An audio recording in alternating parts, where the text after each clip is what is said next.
Hello, everybody, and welcome back to another episode of From BA to Broadway. You know who it is. It's me. It's Brennan. Just coming at you with your general programming reminders. Every Monday, we are here with the main episode, and every Wednesday, Danny and I are bringing you in the spotlight. But that's enough about me.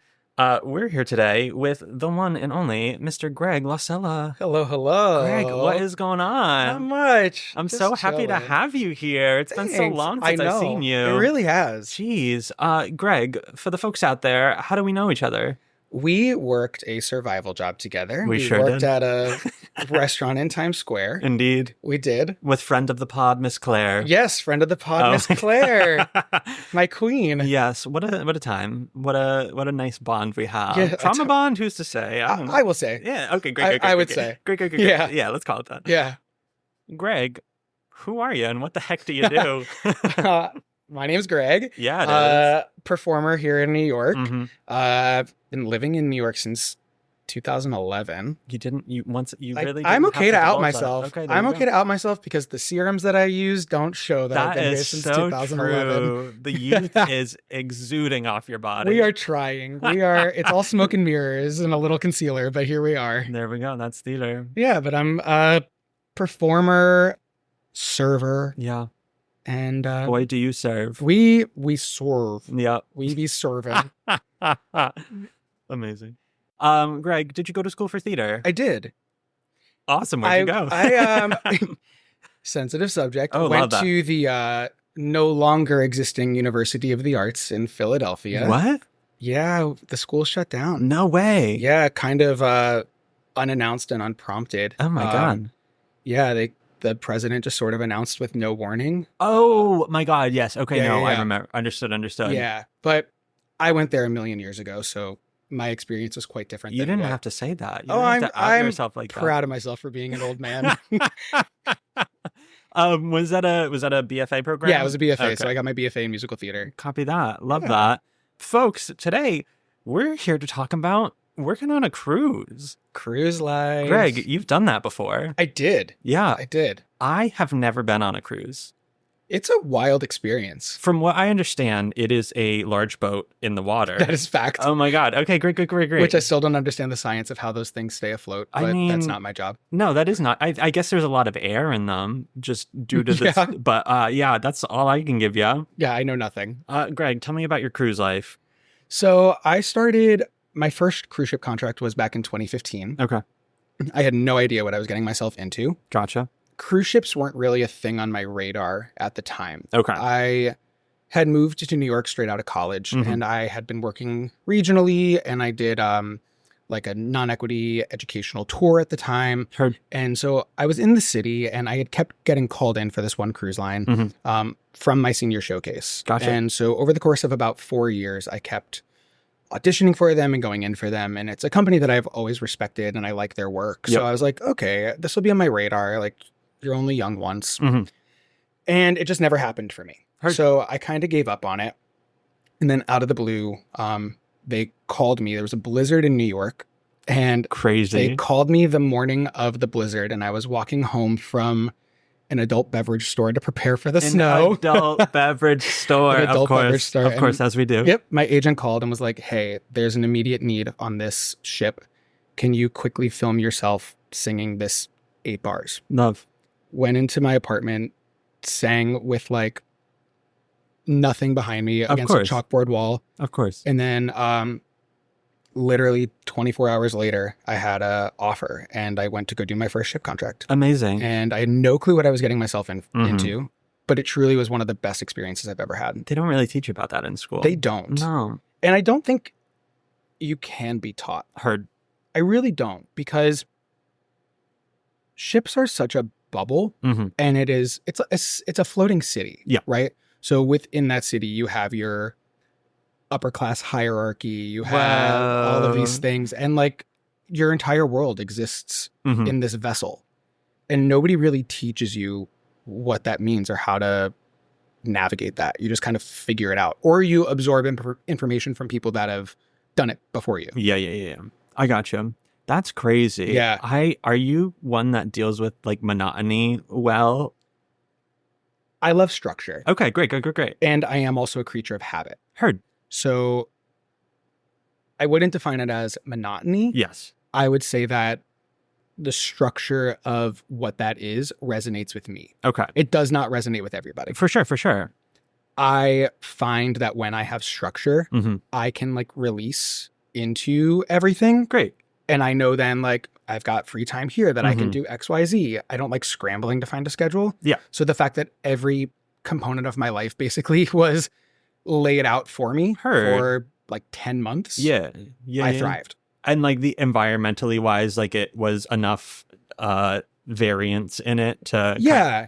My very first cruise ship contract, I feel like I was very fortunate because a lot of ships have the same itinerary, right? You do 4-day cruises to the same port over and over again, and the cast only sees Nassau, Bahamas. And that's Gotcha. all you see for 9 months. For me, my very first cruise ship contract, my very first time getting on board the ship, we did the Panama Canal crossing. Oh, cool. And like that was my first experience ever. Mhm. And I was like, oh, okay, this is lit. Like this is Understood. amazing. Yeah. Watching the ship rise through the channels and all of that. And Yeah. then, we went to California. I did overnights in San Francisco. I was in Alaska, Mhm. Hawaii, Cartagena. Like they were just all of these incredible places. Yeah. And so it was so varied for me Mhm. that I just kind of threw myself into the entire experience. Awesome. I have so many incredible memories from being in so many different places on that contract that it Mhm. never got stale. Amazing. Yeah. So you got to, obviously this was pre-COVID, you got to visit those places and Yeah. like see them. Amazing. Yeah. So you kind of, when you're doing these ships, you get, since we as performers, for example, we have our shows in the evening. Mhm. So most of my days are free, Amazing. other than occasional shipboard duties that you might have. Yeah. Whatever those may be per cruise line. Your responsibility really is to just do your show at night. So when the ship is in port, you get to go explore. You get to go Amazing. to the beaches. You can go ziplining through the rainforest. You can hike a mountain in Alaska. You That's can go whale crazy. watching. You like all of these incredible experiences that you can also have that Yeah. the guests get to experience. For sure. So I don't know, it kind of fills you in a way that like I didn't expect. Yeah. That's really cool. Yeah. I will say that is something that I always admire about those who work on cruise ships is like getting to see the world. I just feel like I would go stir crazy. Some people do. Yeah. Some people do. What I will say, like, at least the cruise line that I worked for was really good about investing in the care of the crew. hmm So you have a crew activities manager whose job it is to basically fill all of this space with stuff for you to do, Yeah. whether it's crew parties, crew excursions to go do something. There's mental health outlets for you as well. Like they Amazing. provide numbers for you that if you need to just talk to somebody that you can call. That's really So awesome. like they really do kind of set you up for success in that way. I can't speak for every cruise line, Yeah. but at least within my experience. Like, do you want to say what this cruise line is? yeah. I worked for Disney Cruise Line as Amazing. a performer for Amazing. many years. We love the mouse. We do. I love the Indeed. mouse. I respect the mouse. Like, and they really put out a great product. That's awesome. Yeah. Yeah. I mean, it's the number one entertainment company in the world, right? So For a you're- reason. right. Yeah. So on board, you're doing multi-million-dollar productions of musicals, Mhm.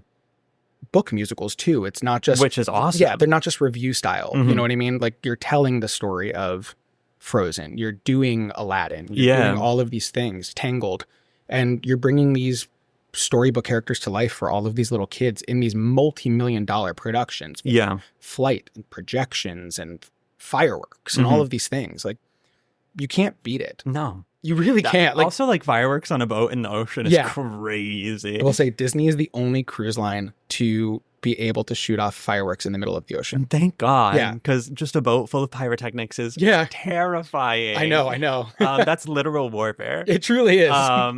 What kinds of shows were you in there? So the way that our ships work is that we have 3, we call them main stage musicals. Mhm. Every ship has 3 musicals that they do.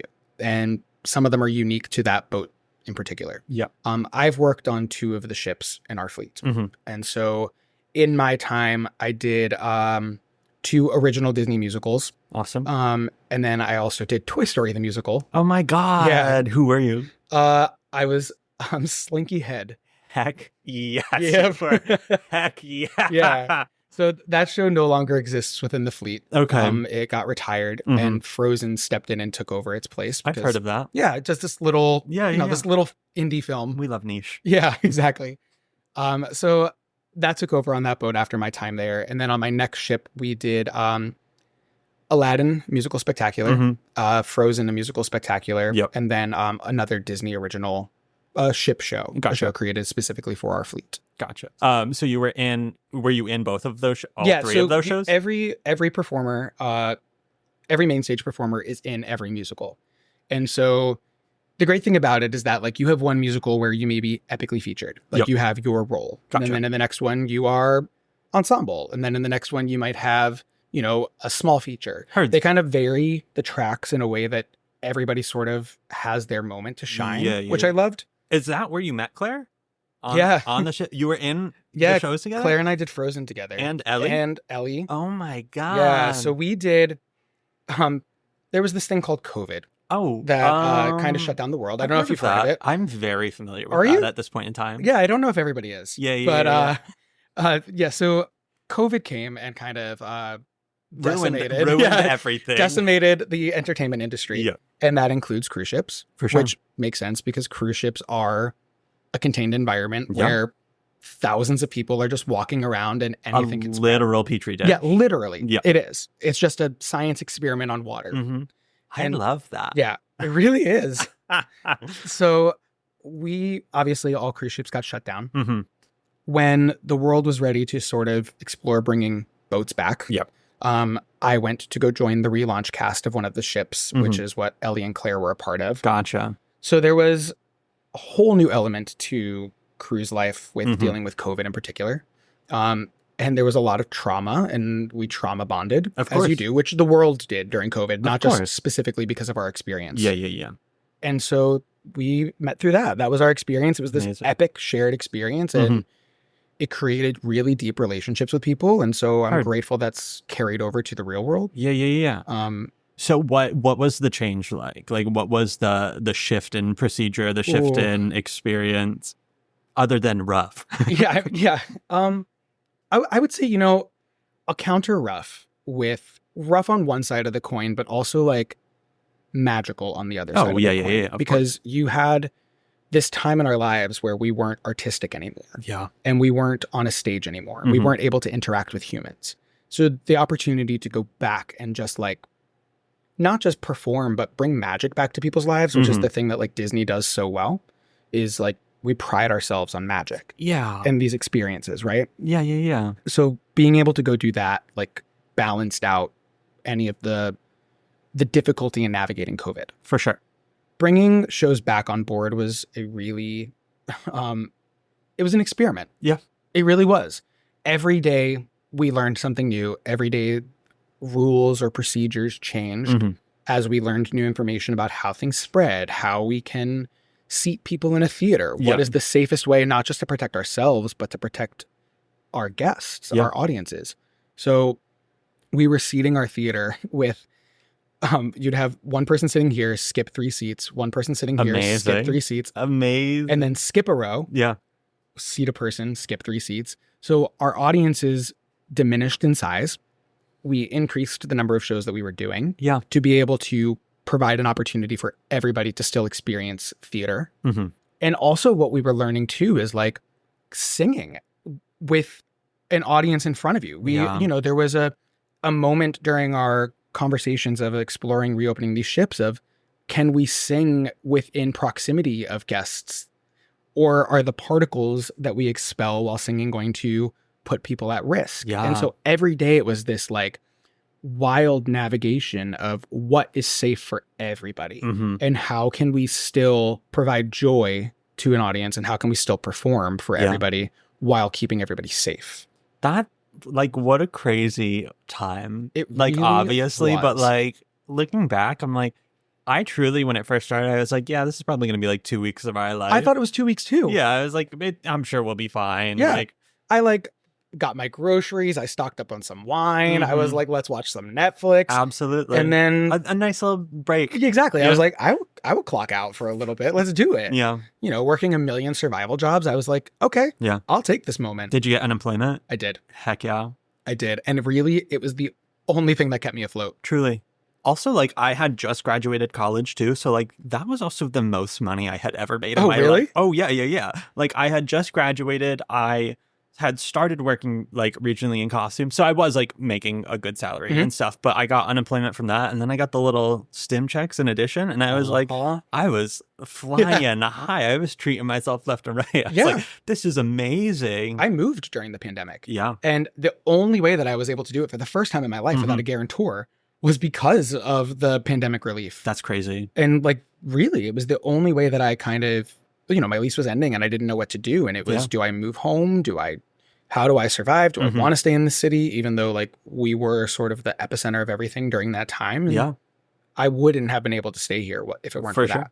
And you did stay and here, I did. Which is also a feat in itself because everyone fled. I know. The city was like tumbleweeds throughout it. It was wild. I moved here in January of 2021. And so it was still towards the tail end of the ghost town. And it was truly like, I was also just really anxious about the move in general. And then it was like empty here. And I was like, oh, this isn't what I expected at all. This is crazy. There was one time I remember during the pandemic that I took the train into Times Square. And I don't know why. I don't know what I was doing there. And it was the first time in my life that I had seen emptiness. Zero humans. And it was eerie because it was like kind of overcast and it was just the billboard lights flashing and nobody around me. And I was like, oh, New York is genuinely a ghost town. Truly. There is nobody here.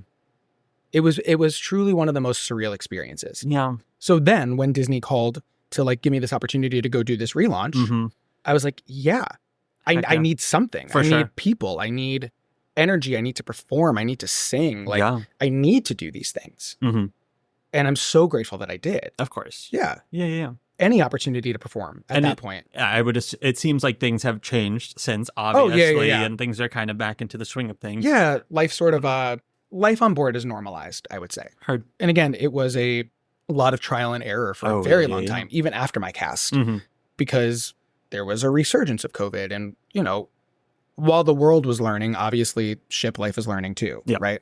So there was a lot of trial and error on their part. Heard. They figured it out. I mean, yeah, they sure did. And now they're launching a bunch of new boats. Oh my goodness, I know. I think we have 4 or 5 more coming. I really do feel like it is time for me to step on a cruise. And it's going to be a Disney one. Like, I know it's going to be a Disney one for sure. I'm going to Disney next week too. Are you?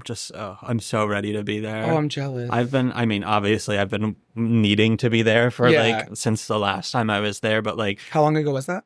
Like a year ago. Oh, okay. Yeah. Oh, when we were working together. Yeah. I remember when I disappeared for I do. The several times I disappeared for like months at a time. Yeah. But yeah, I'm so ready to be there. I just need that in my life for a little bit. I'm going just for a couple days. Also, like, I'm just like, if anyone were to call me up and be like, hey, do you have tomorrow off? You want to like hop on a flight? Absolutely. I'd be there in a heartbeat. Yeah. Undoubtedly. But yeah, me and my sister are going. It's going to be awesome. That's amazing. Are you staying on property? We are. Of course. We're going to Riverside. Yes. And we're going to do... It's my favorite. We're going to do the 4-park one-day challenge. Are you really? Yeah. Are you genie passing it so that you can ride all the rides? Okay, great. Yeah. You don't have to ride every ride. I think it's 1 or 2 per park. And then you have to like have a snack or like do a snack and a drink or twist my arm, take a picture with a character or whatnot. But yeah, my sister texted and was like, hey, you want to do the 4-park one-day challenge? And I was like, literally, you could have just asked if I wanted to go just for a day anyways. But we're going to be there for a few days. That's I'm amazing. Very excited. And I just need that nice serotonin, that synthetic serotonin that you inhale as soon as you enter there. Oh, I'm so ready. I get that. I agree too. Like, I need to go back. I'm just also like done with summer too. Like, I think I'm ready to like leave summer here, go there in the little bubble for a couple days, and then come back and just make it be fall. Yeah, return to fall. I literally I decorated my whole home this week. I was like, I'm forcing it into existence. It is fall. I'm ready for it. I need it. I put a flannel on the other day and I was like, all right, here we are. God. Fall is here. There you go. Yeah. That'll do it. Anywho, yes. I'm ready to step on one. I want it to be one of the new ones. Yeah. And yeah. Also, like, another thing about, I feel like there's a lot of shows that we get on cruise ships before they are actual shows, like theatrically, which is just also a really cool opportunity. Yeah. Well, I will say too, with Disney in particular, there's shows that come to us first. Yes. Or there is a variation of a show that exists in space already. For sure. That we have. So if you take like Aladdin, for example. Yes. We have the Disney theatrics version here on Broadway. Of course. There was a version in Disneyland. In California. Yep, at the Hyperion. And then we sort of have a hybrid. Heard. Which I think is incredible because no matter where you go, you get a unique experience of the same story. Exactly. And in this era, we are developing new musicals based on sort of what exists in the canon now. Yeah. That we get to share with people. Exactly. And other cruise ships do this too. Like there are musicals that either have been on Broadway or on tour that no longer exist in the city or on the road that now exist on ships. Like there are other cruise lines that have Hairspray. There are Six was on a ship for a while. Yeah. And Beetlejuice is on a ship. Like all of these things, like I think what's really cool about what Cruise Line is doing, two things I would say. It's normalizing being a performer on a cruise ship because I think that there is a stigma about that. And also it's making theater accessible. Yeah. Which like are two things that I'm a big advocate for. 100%. I think that if like we talk about the stigma of cruise ship performing, I think that at least when I was starting in this business, there was this idea that if you went to go do a cruise ship, there was nothing else you were capable of. Yeah. Oh my God. And people looked down on you. For sure. And all you were was a cruise ship performer. And that was it. And I think that the way that ships exist today has sort of erased that. Yeah. Because there are musicals that are happening on ships worldwide that are capable of doing things that can't happen regionally, that can't happen on tour. That they're customizing these boats and these theaters to house these epic shows that other places are incapable of doing. For sure. And actors of all kinds, whether it's non-equity actors, Broadway veterans, whoever, are going to go do these performances. Yeah. And so I think that erasing that stigma that like being a cruise ship performer means that you're only capable of doing that, or it means that you're lesser than. For sure. You know, I'm happy to see sort of the path that this is moving on. Yeah. And then with the accessibility, my favorite component of what I was doing as a performer during my time was that I knew that for these little kids that were in the audience, because obviously my Disney experience was more geared towards families and younger audiences, I provided the first theatrical experience for a child somewhere. And I remember when I sailed on a Disney ship when I was a kid, what that experience meant to me. Oh. And I like think about it. And my first cruise ship contract with Disney was exactly 10 years after I had my first like magical moment. And it was like this full circle magical thing for me. And I remember what that did to inspire me as a performer. Yeah. And the fact that I knew that there was a child somewhere in every single audience that had never seen live theater before. Yeah. That got to experience this, like, meant the world. That's incredible. Yeah. Because there are people that live in, you know, all of these states that can't travel to theater, or tours don't come to them, or there's just community theater, which like, and you know, it's not happening as regularly for them. Families save up for years and years and years to go take these vacations. So why not give these kids the most magical experience they could ever have and provide theater in their lives and what theater can do and what theater means? Yeah. Like that to me is the most incredible thing that for we sure can do. I mean, it's just such like especially with the kids, it's such a nice gateway to kind of get them, just show them that that's an option. You know, like I talk about a lot, like my young nephews who I'm like, it's hard for me to explain to them what I do. Right. You know, because it's not something that I can be like, oh yeah, I play pretend for a living. Right. I'm in plays. And they're like, what does that mean? You know, but then like they get to go on this experience and see a show, and I get to be like, oh, what you just saw, that is what I do. Yeah. You know, it's like that kind of thing. But then also for like adults and stuff who like maybe they live in the middle of the country and like theater isn't really in their vernacular. You know, it's not necessarily something that's enriched in their communities and whatnot. And it is something that like to get to see Six on a boat, you know, like just as a show is crazy. And it's probably something that people are like, I mean, we don't have anything on the itinerary tonight. Might as well go see this show. And then they get like a legit Broadway musical. You know? And there are these shows too that like exist on Broadway and then close before somebody maybe had the opportunity to come to the city and take the trip of a lifetime to see that show. Exactly. So if that show can exist in another capacity that allows people to see these things and like keep the show alive, but also continue to inspire people. Like, we're doing it right. Absolutely. You know what I mean? Like, yeah. Beetlejuice, yes, it's on tour, but like the fact that it's traveling through Europe and giving people this experience there, like, yes, people deserve to see that show. Yeah. And, you know, my personal belief is that it closed way too early on Broadway. For sure. So the fact that it still has life and is not only just traveling the country, but now traveling the world, like, literally, that's what we need to be doing. Absolutely. So the accessibility is like something that I'm very proud of. That Yeah.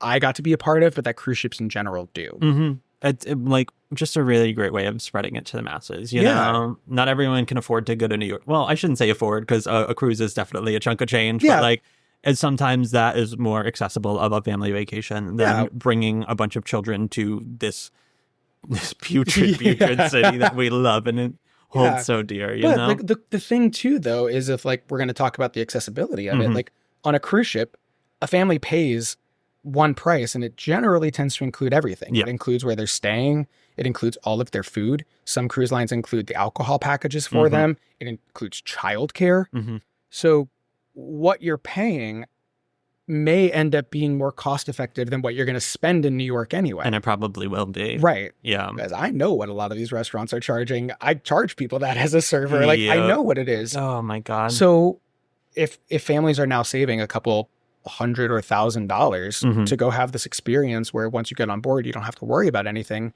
and theater is also accessible with that, it's kind of a no-brainer to me. Yeah. Amazing. Yeah. Okay, so now let's say that you are a young performer, you have just either graduated or moved to the city or whatever, and you are looking at cruises as an option. You know, this has just entered your zeitgeist, like you don't know anything about it. We have talked a lot about like auditioning for general EPAs and stuff, or seasons that have multiple shows in a cruise ship capacity. Like, do you think that folks should be going in like gunning for a specific show, or do you think they should cater their audition more general, like that kind of like just the first steps into that world? My personal opinion about it is that I think you should just go in and sing something you connect with. Amazing. I think that sort of the same thing with like regional or like full season auditions. Like, you may have an idea of where you fit or what you think, but casting may have a different idea. Or there's, you know, you think you're perfect for this, but maybe they're flipping the script and like they want to shake up casting a little bit. So just going in and exposing your soul. Like, the main thing about casting, whether it's ships or regional or Broadway, is that they want to see you, right? It's about who you are as a human. It's not just the talent, but it's, are you a good storyteller? Yeah. Are you somebody I want to work with? Is there a malleable quality within you that I know I can work with you, and it can be this like epic relationship and symbiotic exchange, so that I know that in a room we can achieve something together. For sure. And I don't think that if you go, and this is maybe just my personal belief, but I don't think that I think if you go into a room with one thing in mind, you're limiting your potential. For sure. I think that especially on cruise ships where you're doing multiple shows, it's almost guaranteed that you will have to wear multiple hats. Yes. So why limit your potential? Yeah. You can go in and sing something that you love. The team will give you the material they want to hear. Yeah. They'll guide you to what they want. They may ask for a second song, and that second song, they'll tell you specifically like, hey, do you have anything more in this vein? Yeah. Great. Then you get the callback with specific material. Yeah. And then it's like, great, we know what path we're on. For sure. But I don't like the idea of limiting your potential. For sure. Or telling people what you should be when like there are so many more options in this world. Heard. I love that. Yeah. Okay. So now these young plucky folks, they have booked their first cruise gig. How do you even prepare? Oh, how do you mentally, packing, physically? Oh, I'm the worst packer. You would think that after a couple of cruise ship contracts or like regional gigs or tour that I would know how to pack a bag by now. I don't. Do you get a limit as to how many bags you can bring on board with you? You don't necessarily, but you also have to remember that your cruise ship cabin is like a very tiny space. Yeah. So what you bring in terms of luggage, you also have to store in your room in some way. And if you don't have a lot of square feet in that space, you know, your luggage is going to take up a lot of that room. Yeah. I had no clue what I was doing my first time. Heard. And I will say that even still to this day, even on like a weekend trip somewhere, Mhm. I still don't know how to pack. Are you an overpacker? Or Absolutely, are you just a 1000%. I'm a toiletries monster. Oh, of course. So like I have one bag of just toiletries and then like 70 t-shirts for a 2-day trip just because why not? I need options. Just in case. Yeah, What like- happens if it rains? Exactly. You know? Yeah, no, absolutely. What if I love the shirt today and I hate it tomorrow? And now I genuinely am the worst packer. So Heard. with that, I would say pack light. Amazing. Find universal or like you want something that can kind of be for anything, right? Mhm. A lot of cruise ships have certain things that you can wear in certain areas. Okay. So in cruise spaces, it's a little bit different. But if you are on a cruise ship that allows you to kind of go out into the guest spaces where you can walk around, you can go get a coffee, you can go see a guest artist perform in the theater. Mhm. You have sort of guidelines that you have to follow in terms of appropriateness. Understood. And they do kind of tell you some of that stuff in advance, Mhm. but you want to find things that are transitional. I could wear this polo during the day in guest spaces and I can also wear it at night, or I can throw a cardigan over it and now it's a little gussied up for the, Yeah. like, you know what I mean? So you kind of need to think in terms of like what articles give you the most bang for their buck, Mhm. and that will help you limit what you're packing. Heard. I say that not doing that myself. But of course, I mean, Yeah. this is for other people. Yeah, you for know? anybody else, anybody but me. We can't give advice to ourselves. Yeah. That would be way too easy. Yeah, exactly. We got to struggle later on. Always, always. Okay. But that would be my first piece of advice. amazing. Is there like, if you do pack light and then you're like, okay, maybe I should have brought this. Do you find that there are spaces to then acquire said Yeah. things? So, I mean, the great thing is that your ship is always in port somewhere, Mm-hmm. right? Whether it's your home port, whether you're in Florida or California or Mhm. Galveston, Texas or Louisiana.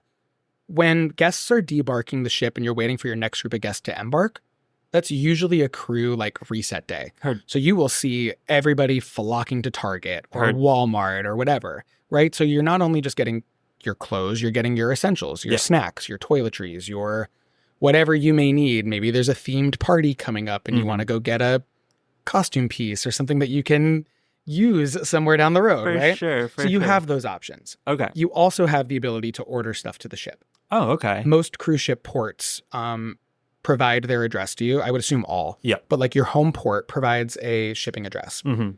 And Amazon is your best friend. There you go. And they will do that. They'll keep it for you. They will log it for you. It gets onboarded on embark day. Mm-hmm.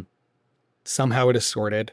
Somehow it ends up to you. Yeah. But you can get your stuff that way. Okay, great. So even if you pack light, or if you figure out like, oh, I definitely should have brought this, Mm-hmm. or your shoe falls apart or whatever, like you can order things or find things in ports to sort of replenish or Gotcha. set yourself up for the most success. Okay, great. You can also offload stuff too. I learned Oh my that. God. So when I did my first contract, I was in like 1 week we were in Cabo and the Mhm. next week I was in Ketchikan, Alaska. And those are like wildly different I'd say climates, so. right? Like I did a cruise that literally went from Alaska to Hawaii. Those are insanely different worlds, right? Yeah. So Same state. yeah, I yeah, mean, same country. same country and same coast, Yeah. really. But what I learned was, okay, we left Alaska for the season. I'm Mhm. now down here in Hawaii or I'm in Mexico. Yeah. I don't need my winter jacket anymore. Mm-hmm. So I can go bring a suitcase or a box off the ship. Okay. I can go to Staples. I can go to UPS. I can go to FedEx. And I can mail it back to my parents, my roommates, Yeah. a partner, whatever. And now I've sort of cut my wardrobe down a little bit. Okay. Right? Yeah. Or if it's the opposite, if you don't want to come on board with your like parka and Mhm. your hiking boots, but you know that Alaska is coming up later in your season, Yep. people can ship it to you. Amazing. So you can get it that way. Yeah. So there are ways to sort of navigate that. Yeah. You can like pre-pack a box and have it at home and ask somebody to ship it to you by a certain point and Mhm. it'll get onboarded for you, or bring everything you want and then you're responsible for getting off the stuff that you don't want from Yeah. there. You also can deal with like airlines give you the baggage allowances, right? Right. So Yeah. like depending on who you fly, you can get 1 or 2 bags checked for free. Sure. So Yeah. like you have that with you. For sure. You can pay for a 3rd or a 4th bag or Yeah. a 6th bag if that's your journey. But And this probably, I mean, to a lot of folks, this probably sounds really expensive, but also these boats pay pretty darn well. Yeah. And then you're also not paying for an apartment. You're you're not paying paying for food. Yeah. Like, and you have crew spaces that provide you really inexpensive options for like socializing. Yeah. So like you have a cruise store where you can go buy snacks that are, instead of it being $5 for a bag of Doritos, you're paying $1. That's amazing. Or you have a crew bar where your drinks are costing you $1.25. That's crazy. Yeah. So like you have a really inexpensive way of living. You can spend your money on decorating your cabin. You can spend your money out in port. You can spend your money for, you know, a day pass to a resort, whatever you want to do. You can even save your money. Or save it. A thing I did not learn in any of my time. Most people do, though. That would be way less fun, though. Oh, I know. You know? Yeah. But I mean, again, going out in port or decorating your cabin is not the most expensive thing in the world. No. Like, part of the joy of cruise line is, yeah, you make a lot of money. Yeah. It's a really great way to save or pay off your debts, or if you have student loans. Like, that's a really great way to start chipping at that stuff. For right? sure. Yeah. But also it allows you an opportunity to sort of be able to do what you want without thought. Yeah. Responsibly. Like, I'm not saying like go spend a couple $1,000s. Yeah, but responsibility. Yeah. Overrated. Yeah. But like you can go and be like, you know what I really want to do today? I want to go swim with the dolphins. And maybe that's something that in my normal life I would never be able to get to do. Yeah. I can't afford that on my survival job salary here. Also, you just can't do that here. Right. Well, yeah. But even if I go Hudson River dolphins. Oh, God. Can you imagine? Like 16 fins The coming thing out of is, them. I can't imagine that. Oh I my know. God, dear God. Catch it coming to New York in 2026. Yeah, no kidding. But you know what I mean? Like, Yeah. if you are making money and you have the opportunity to experience things, you can kind of experience them without guilt. Yeah. Also, like, what a free space to get to earn that with all the freedom, and then also be getting paid to do what you love. You know? Yeah. And the freedom part is incredible because you do have so much downtime during the day. I've had friends get degrees on board. Amazing. They've done like online schooling. Yeah. They, you know, when we're in port and they have service, they can sit and like log into a class or they spend their days writing a thesis. And I've had so many friends invest in their education on board. That's crazy. So not only are they using their free time to learn, but they're using that money to further their education. Yeah. So like that's an incredible thing that you get to do. Of course. That maybe when you're living in New York or wherever else and you're busting your butt and working several jobs, you don't have the time or the energy or the bandwidth to really invest in yourself. Yeah. And I feel like these cruise ship opportunities sort of give you that space. For sure. Like I even found a lot of like me, like personally there. Yeah. You know what I mean? Like For sure. You're trapped on a boat. I mean, yeah. All you have is yourself That's so and true. people, you know? So like you really spend a lot of time thinking and investing in you and doing. I was doing virtual therapy for a while on board too, just to Amazing. continue to like invest in me. Like, I don't know, like they provide so many opportunities for this space for you to invest in you, invest in the world, invest in friends, invest in education, invest your money, whatever you want to do. For sure. Okay, great. So like, I guess my brain is now leading me into this space of like, do you find that when you are secluded on the ship for so long that it kind of detaches you from life outside? Yeah, that's probably the hardest part. Okay. Like truthfully, like that is, and I don't think that you can be taught how to deal with that. Okay. I think that people in general are wired differently, right? For like, sure. You and our attachments to Yeah. things are completely different. So I can only speak to my experience, Mhm. but it is really hard because of you have no control over how well the Wi-Fi works. Understood. You have no control over what the people that you love and care about back home are doing because you might be in a different time zone. Yeah. So your free time is no longer their free time because they could be asleep, they could be at work. For sure. Or when they're free, you're doing your show at night. That same problem exists on tour or on Broadway, right? Like if we're performing our shows at night, but somebody that you want to connect with works your 9 to 5, like the opportunities to connect are limited. Exactly. If the ship Wi-Fi goes down, you lose a lot of the ability to connect with home. Does that happen frequently? It does. It gets better. Okay. And a lot of cruise ships now are also providing the ability to text for free without having to log into Wi-Fi. Oh, great.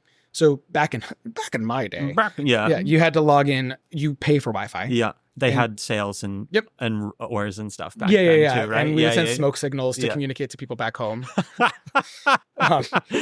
But you would have to like purchase these internet packages to like log on and FaceTime or text Mm-hmm. and hope that somebody could respond. And then you would log out and then log back in 5 minutes later because you're trying to save your megabytes and all this stuff. Yeah.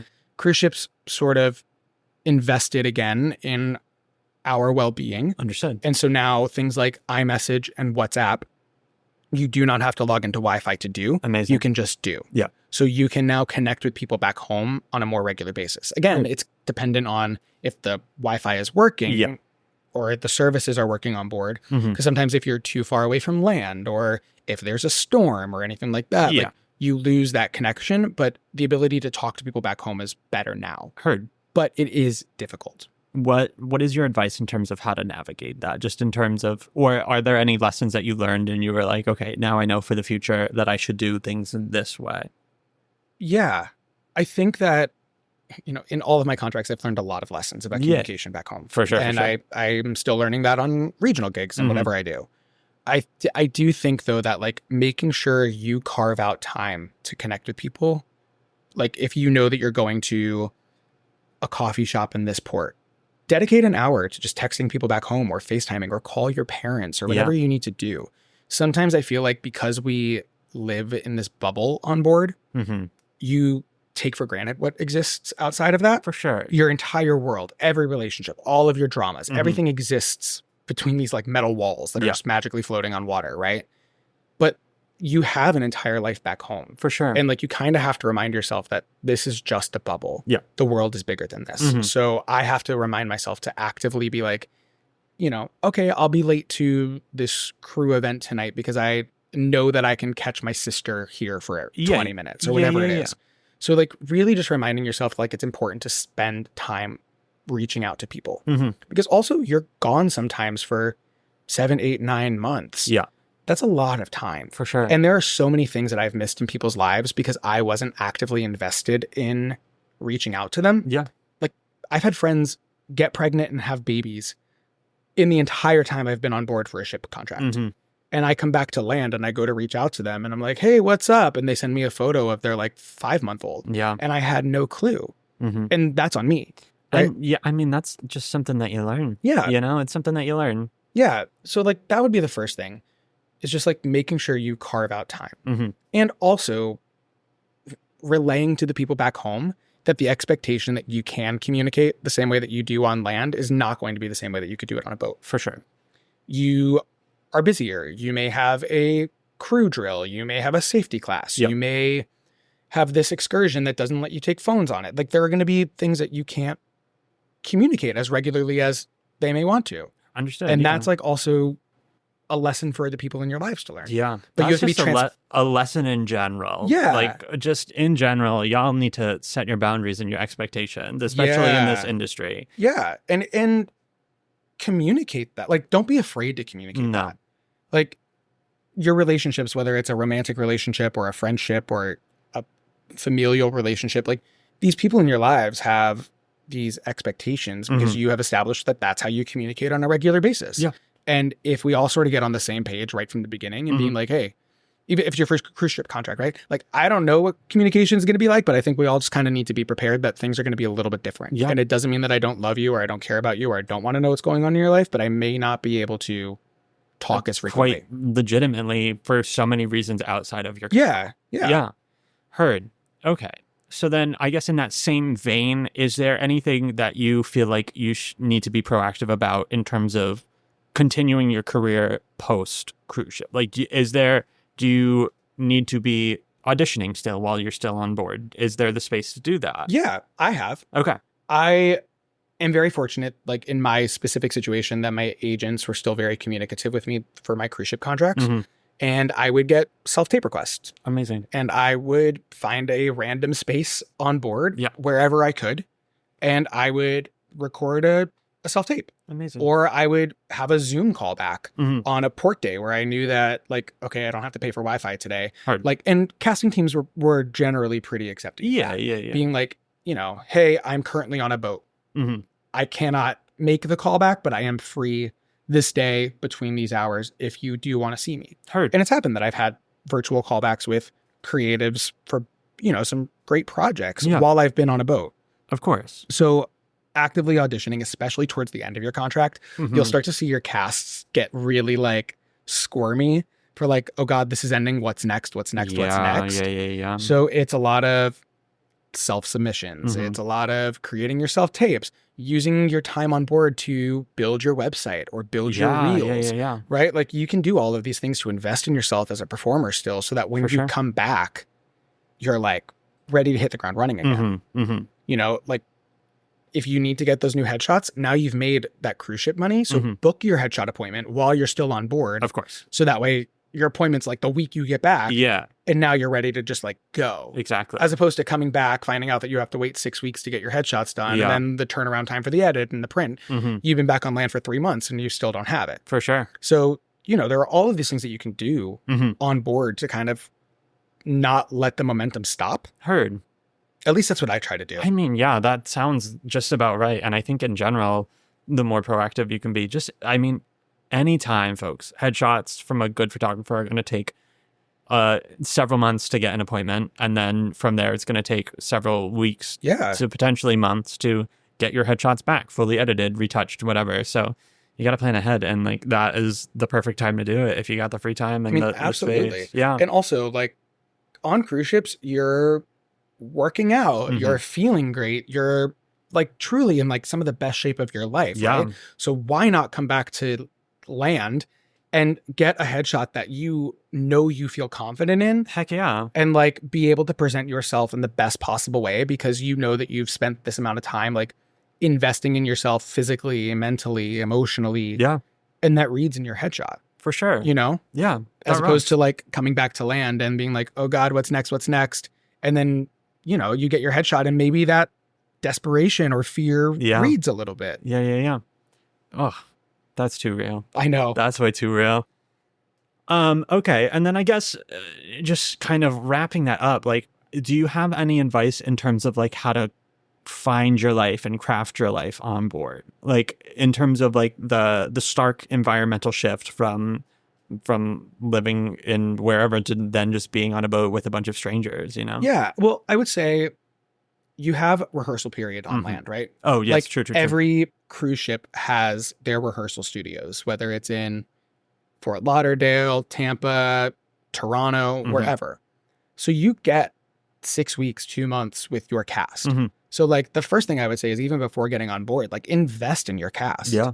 Find your friends, find what makes you happy, figure out like your group dynamics and like really have your deep connections with people. So that way, when you go on board, you have that established already, right? You don't want to go and you're all going to be going through the same experience, right? You're all going to be adjusting to ship life together. You're all going to be installing these shows together. You're all going to be tired together. For sure. The drama is going to exist within the group together. Yeah. So you might as well spend your time before embarking investing in these humans so that you're kind of supporting each other throughout. Yeah. So like that's the first thing I would say. Heard. Also like bring things that make you happy. Like I know somebody who's currently about to embark on a ship in like 2 days who brought their guitar. Amazing. And they're teaching themselves guitar. Yeah. And they're playing every single day and they're recording music now. And like they're going to use their downtime to teach themselves an instrument or read a book or write or whatever it is. Like you can bring these things that you want to learn or do or passion projects and like spend your time doing that. And what a great time, like what a great, period of time to get to learn new things and try shit out. I had a castmate once write a show. That's crazy. A full musical. Yeah. And one night we did an entire reading. That's perfect. And it felt great to like, I'm going to go back to the word monotony that you said. Yeah, like the monotony of doing the same shows over and over again, right? To be able to do something new. That's awesome. Read new things, explore, make each other laugh or whatever. You're surrounded by creatives. Exactly. In some way, shape, or form. You exactly. know? So like having that, like buy a play. Yeah. And ask the stage manager to do photocopies of it and just like sit around and read a play one night. Like we had book clubs. Like Amazing. We would all read the same book and we would go get coffee and talk about it. Like, or share your book. It's like the Sisterhood of the Traveling Pants, but with Love books. that. Like there are so many things you can do. Yeah. Like that. As opposed to just like sitting in your cabin where you may not have a porthole and just like twiddling your thumbs waiting to see what's coming your way. That's crazy. No window. I know. I've had it both ways where my first cabin, I had a porthole. And so it was amazing to be in Alaska and like see glaciers kind of go by my window or the Panama Canal, like watching the boat rise through the channels. Yeah. But then on other contracts I've done, there's no window. And I would just make a vibey room with like colored lights and my music. And like that would be what I would get my like stimulation from. Some people would buy those like sun lamps. Yeah. To be able to, you know, not get seasonal depression. Exactly. And things like that. Like there are ways to like survive without the sun. For sure. But it's weird. Yeah, that's amazing. Damn. Yeah, I feel like we've kind of hit a lot of stuff. Is there anything else that's on your brain in terms of this, in terms of getting people ready or just expectations? I don't know. It's so interesting because like cruise life has been such a thing that's kind of swarmed around me for so long. Yeah. And so many of my people here in New York now are from that experience. Yeah. That I kind of forget a lot of the beginning parts of it all. Yeah. You know what I mean?